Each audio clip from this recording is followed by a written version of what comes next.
Wisps of Wisdom.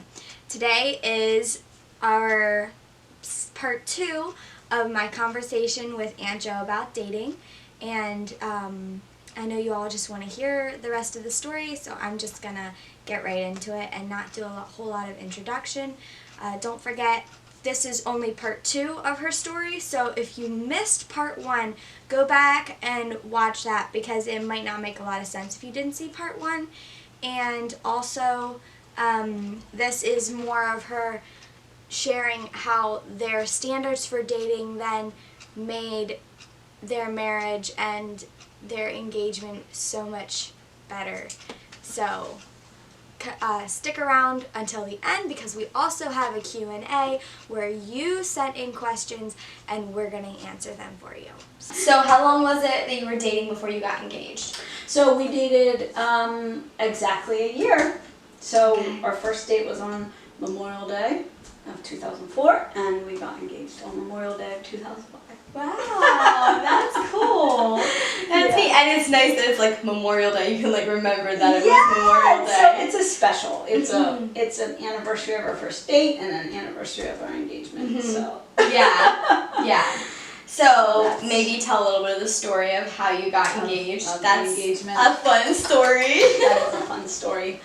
My husband outdid all men, I think. Anyway. So I think every girl really does want a good engagement story.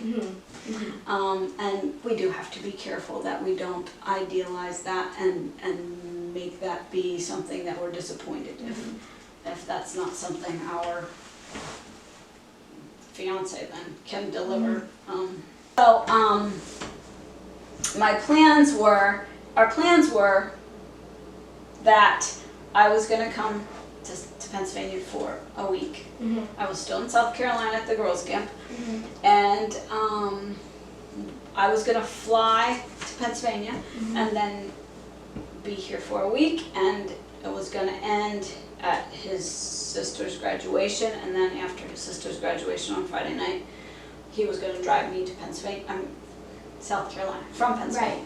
Right. So, just a few days, I think, before I was supposed to fly out, another coworker got appendicitis.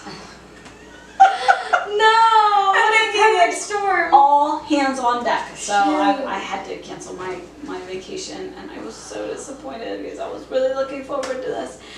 And Ben had planned this great, come and get me at the airport and do this adventure, which he didn't tell me. That was a surprise. But so I called him and told him I can't come, and he was very disappointed, as I was. And so there was nothing we could do. I was just going to have to reschedule this vacation. So he said, well, they can keep her from coming to me, but they can't keep me from coming to her. That's awesome. Because he had made up his mind that he was gonna pop the question while we were together that vacation time. And so he apparently had the Suburban loaded with the canoe on the top and bikes on the rack, and so he had an adventure, but it wasn't able to be worked out. But so he came from, so he was coming to South Carolina, and he was going to try to surprise me. So he contacted the couple that he stayed with whenever he came to South Carolina, and he told him asked him if he could stay there, and of course he could. And this was like a day before he was coming or something, and when he hung up the phone, he thought about it. I didn't tell him this is supposed to be a surprise, but he was like, what are the chances that they're going to see her? She's working. What are the chances they're going to see her in this day? You know what's coming. So the man worked at a hardware store, and I had to run to the hardware store that day to get something for camp. And he said, I don't remember what he said, something about I got a phone call from Ben or something like that, and I was like, did you? He's like, oh, you don't know this, do you? Oh, shoot. Just act like you don't know anything. Wow. So, yeah, after Ben got to South Carolina that evening after I was done working, he called me and wondered if I wanted to go for a walk or go get ice cream or something. And I tried really hard to act like, what do you mean? Are you in South Carolina? He knew I knew. Oh, man. Sometimes I can be a good actor, but not when my emotions are involved. Yeah. But I was really ready to see him, so I was Yeah. very excited. Oh, sure. And so, then, so he was around. He kind of helped me with some work around there, and then he made arrangements for me to get off on. So, on Tuesday evening, which, Memorial Day is on Monday, but he actually went with the date of I think it was the 31st, So, he made arrangements with my boss for me to get off for supper and have the evening off that Tuesday evening. It was the last night before he left, I think. Anyway, so he told my boss, absolutely nobody knows this. I'm gonna pull this one off. So, did you know that he made these arrangements with your boss to let you get off? No. No, you thought you were working. Yeah, I thought I was gonna have to work straight through that day, Mm-hmm. And so, and he didn't tell my boss he was gonna, propose, Right. but Otherwise, your boss might not have been able he might not let me be off. Anyway, so he, at 4 o'clock or a little before 4, my boss came to me and was like, hey, gonna let you go have the evening with Ben. You can leave here, finish up what you're doing and go have supper with Ben or whatever. I'm like, awesome! And I knew he was gonna be spending the day at the lake. Mm-hmm. And so I called him from the office and told him, hey, they're letting me have the evening off. Did he totally chuckle on the other end? He was confused because back at my house, he had left a letter telling me what to do and to call him when I was ready to come to the lake. So he asked me, did you go to your house yet or something like that? And so then I went to my house and here was this letter saying to meet him at the lake and where to meet him and that I could take time to take a shower and, come call him before I leave. And he had a CD there that he wanted me to listen to while I was getting ready. And he had flowers and I was like, I think I'm going to get proposed to. And then I was like, but it's our anniversary. Maybe he's just doing something really big for our first anniversary of dating, And so it was this so I took the time to wash my hair and, everything, be really, feel very clean and it was the best I could be. And so I didn't listen to the CD until I was on my way to the lake. It took maybe 20 minutes to get there. And the CD just had 3 songs on it, but they were obviously love songs and they were obviously about a man and a woman waiting for each other. And so I was like, I know he is going to propose to me. And I was like, he better not do this thing where these guys you go out to eat and then he at the end of the evening he proposes. I'm like, I cannot go through this evening not acting like I do not know I'm going to get proposed to. And his purpose was to prep me and let me know that to kind of give me a little bit of So you'd be ready for the question. Yeah. Well, he knew I was ready for the question, but just to kind of let me have a little bit of a foreshadowing or whatever.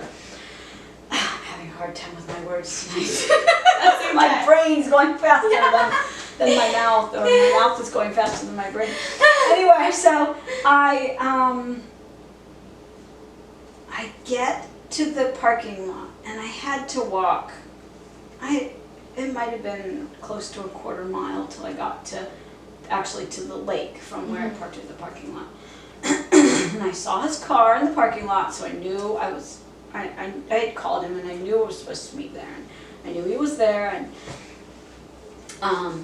but I got out of the car and my heart was just pounding so hard and my knees were all bubbly and shaky, and I was like, I have to walk really far. I mean, that's really far to walk like this. And so I'm like, I get to the place where I was supposed to meet him, and he was nowhere around, and I didn't see anything of his except I saw a camp chair sitting on the beach, and it was a small private beach, and I wasn't sure if it was his or not, and so I was like so worked up I couldn't even like call out his name or anything.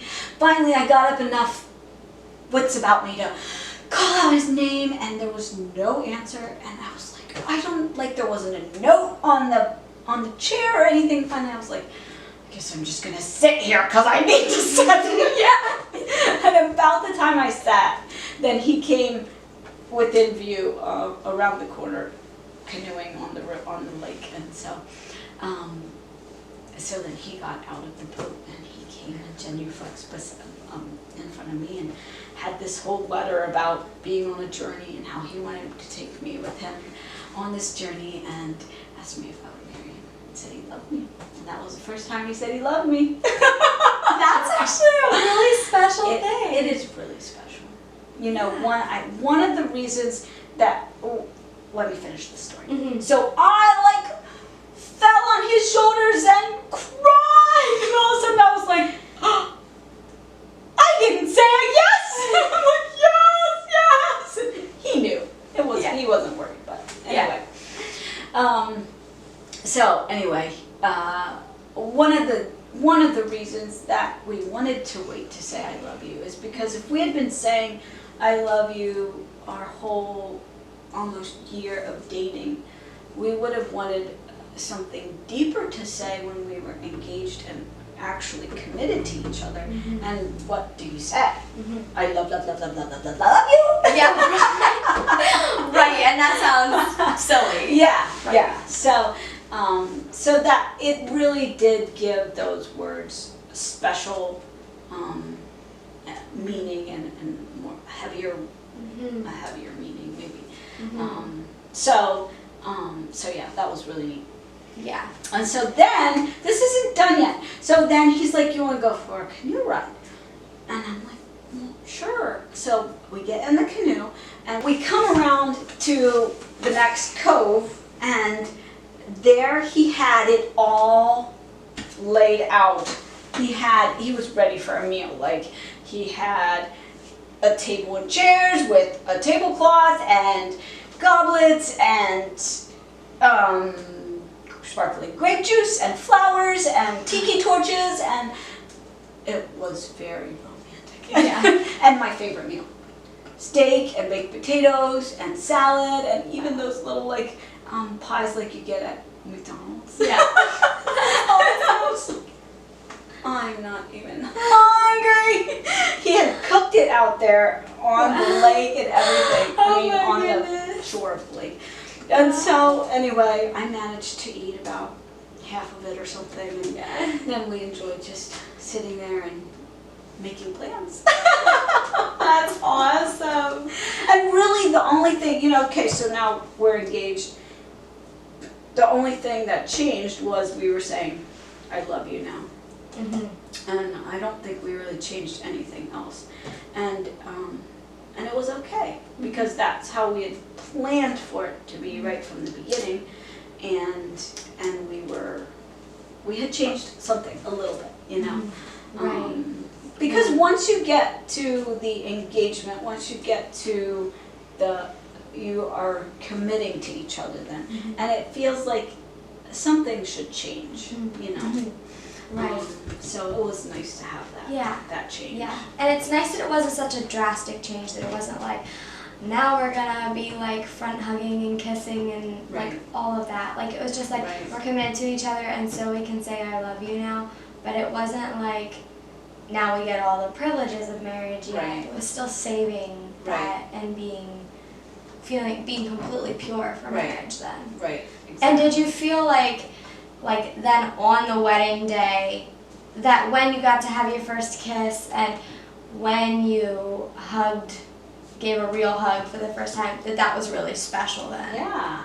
Yeah, it was. You know, in movies and stuff, it seems like fireworks go off and stuff. I'm not sure that it was like that, but it's more of that retrospect thing. Like, I think you're always going to remember your first kiss, probably. Mhm. And we know that our first kiss was on our wedding day, and that's just really special, you know.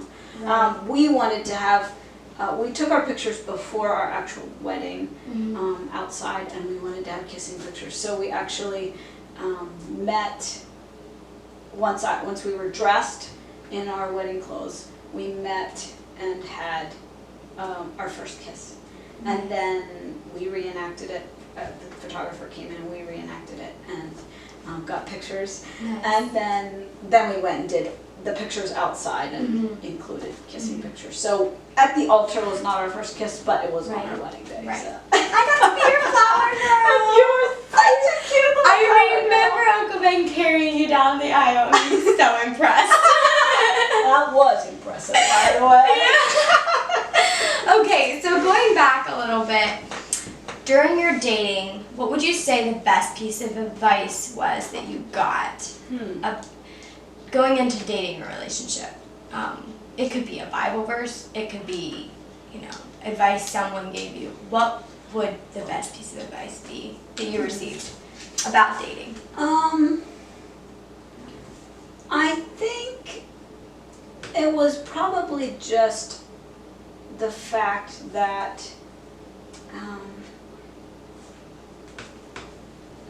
it wasn't said in these words, but your emotions are going to deceive you. And you want to take the physical relationship as far as you're going to make your boundaries be. And so, don't go with your emotions and have that physical, those boundaries for that physical relationship. Right. And once you, I don't know if this was advice I got before, but here's some advice for you. Right. And you. Right. Once you start getting physically involved, kissing, say for instance, passionately kissing, you look for excuses to do that. And you start to focus on that instead of the focus of actually getting to know the person and their character. And so that's something that I felt like that was not something we had to constantly be trying to focus on getting to know each other and not focus on our physical relationship, because our physical relationship was one that it was not It wasn't distracting. it wasn't distracting for me. Right. And I feel like that's a really important part of having boundaries too, is you really, when you're focused on the physical, then it really takes the focus off of getting to know each other better. Yeah, and when you wait until you're married, then you can let the physical distract you, because you have spent the time in your dating and engagement getting to know each other, and you're never going to fully know each other. Part of it is because we're each constantly changing, and so we need to continually be learning about the changes. But for the most part, we spent a whole year being very intentional about getting to know each other. And for whatever it's worth, here's some free advice. We found a book called 101 Questions to Ask Before You Get Engaged. And they were very intentional questions that helped us to get to know each other. And some of them were really questions you would be like, big deal, like how do you like to be treated when you're sick? Do you want to be babied or do you want to be left alone? You know, but that's important stuff to know. Right. When- And you probably don't even think of asking. No, you don't. And Right. so it you know, it's a smattering of, you know, then there's like, you know, what's your relationship with your father, and what's your relationship with your like. You with can your kind of mother. make a handbook on that person, and then like reference it when you're married, and be like, Yeah. oh, he's sick. What did he say he wants to be doing? He's sick. Or if you forget, you at Right. least think about asking. You know what? We Right. talked about this, but I forget exactly what you said. Mhm. You're sick right now. How do you want me to treat you? Mhm. You know, instead of I just would just go in there and treat him like a baby pretty much because that's what I like to be treated like. And he's like, just let me alone and let me sleep. Yeah. And then like, I'm sorry. I was just trying to treat you the way I wanted to be treated. That's what the Bible says, Yeah. right? Oh, this has been so good. Let's go into some of the questions that other girls have asked. Okay. And then we'll wrap this up. Can I back up a little bit? Yeah. Just how our standards made our wedding day special. We talked about the kiss, the first kiss being at our wedding day, and it's not hard to progress through all the physical aspects of the relationship in one night. Okay. You could probably go completely hands off in your relationship, and you could consummate your relationship in the night of your wedding. You know, Right. It didn't feel like it was too especially- hard to progress Right. quickly. right? Okay. And especially when you want to and you're ready and committed to each other, and you know you're ready to give yourselves to each other, body and soul. You know. There's no shame. You're not saying, oh, we shouldn't be doing this, or we shouldn't be going any further than this, or Right. trying to stop yourself. Right. This is our boundary. We have to stop. It's Right. just, you know, Right. you just let yourself go how far you want to. I guess, you know, and Yeah. it's good. And there's it's freedom in okay. that. Yes, and it's pure. Mm-hmm. And that segues into, we knew that we were pure for each other. It wasn't like, did I defile him by kissing him too passionately, too much, or whatever, you know?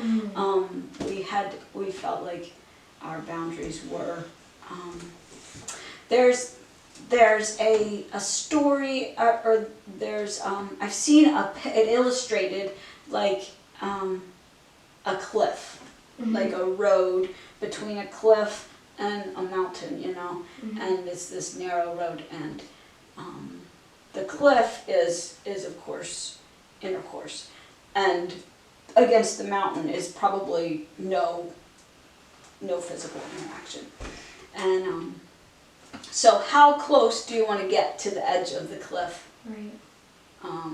As you're on that dating relationship, and there's a neat little story that they have in the Passport for Purity, where the queen is looking for somebody to carry her traveling throne. I mean, she has like 4 guys that carry it or whatever, but the one guy needs to be replaced. And she has 3 candidates, and she asks them the question, when we are on a road like that, where there's a cliff and a mountain, how close will you take me? How close will you walk to the cliff when you're carrying me? And the first guy's like, I could stay a foot away from the edge because I'm strong and very sure-footed. And the second guy's like, I could get even closer. I could get 6 inches because I'm even stronger than this guy. And she asked the third guy, and he's like, I would stay as far away from that cliff as I could because you're, and I don't remember what his words were, but basically, you're worth it. You are precious. You are an important part of our country. I need to keep you safe. And that's how we want to be treating our future spouse, our boyfriend. That's how we want him to treat us too. You know. And Yeah. So. Okay, so a really sad thing about this conversation is that we actually got cut off right before we did the Q&A, and right as she was telling her good advice. So I know we already heard most of her good advice, but she wanted to finish up by explaining how the standards they set ended up benefiting them in marriage then. So I'm just going to go ahead and read what her answers were for you so that you can still hear the good advice she had. And then I'm also going to read the questions that you sent in and what her answers were. So the part where she got cut off was as she was explaining how setting standards and keeping them go past the wedding day, they go into marriage. And she said they then had built a foundation of respect, honor, commitment, care, and trust, and they supported each other in honoring their standards. The marriage relationship, she says, is impacted and affected by any of your dating relationships and how you treat each other. And I thought that was a pretty profound thing to say, and I didn't really want that to get cut off. So I just thought I'd read that to you so that you would have that advice even though my camera cut it off. So let's go into the Q&A now.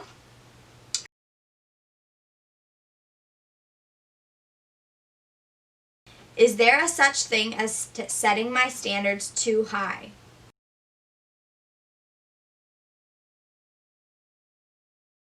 Remember that you are dating someone's future husband, and he may not end up being your husband. And also, she refers back to the story she told earlier in the video of the cliff. How close to the edge are you willing to get?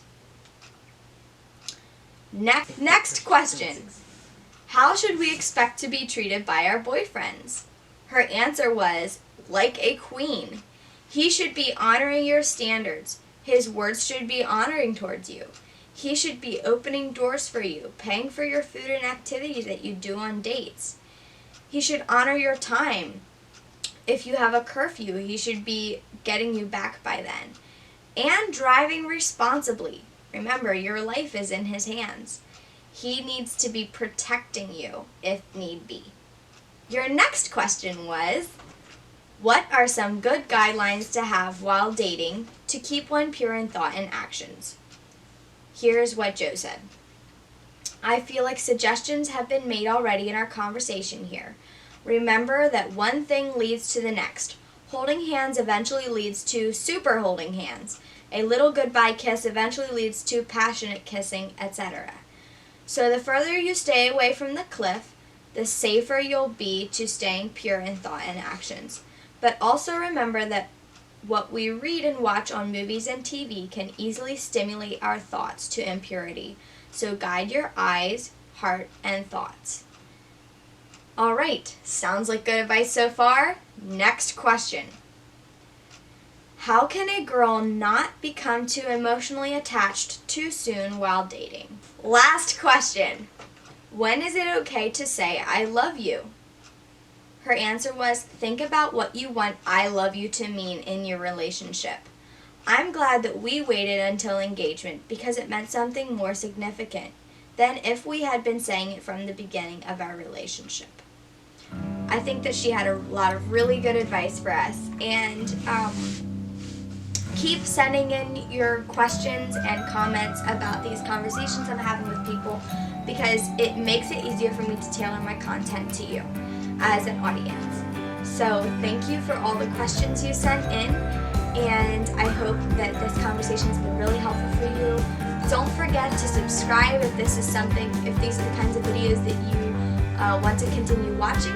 And then also hit the little notification bell so that you get notifications whenever I upload new videos.